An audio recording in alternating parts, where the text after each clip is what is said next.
But if the Blackhawks don't pick, let's just say Davidson doesn't trade 3 or 4, because that might be a bit of a pipe dream. Davidson loves his draft picks. Let's say the Hawks don't, trade pick 3 or 4, which honestly I would if it's me. And it's not going to be one of these two. I really don't care. Like, I have other names on this board. I really don't care, right?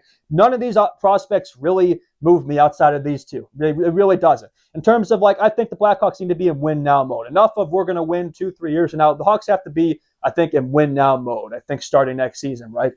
We've spent all these years acquiring these prospects and building this pool. I think this is the last draft, really, where that should be, this is the last draft we really should have to care about. I mean, of course you care about every draft, right? But this is the last one where the draft should be the main focus, right? I think starting next year, I think playoff hockey and building a winning team right now should be more of the focus, because you spent all these years, toiling at the bottom of the NHL, which is great. It's all well and good. That's the way, these rebuilds work. I know some people, are sick of hearing about that, but it is true.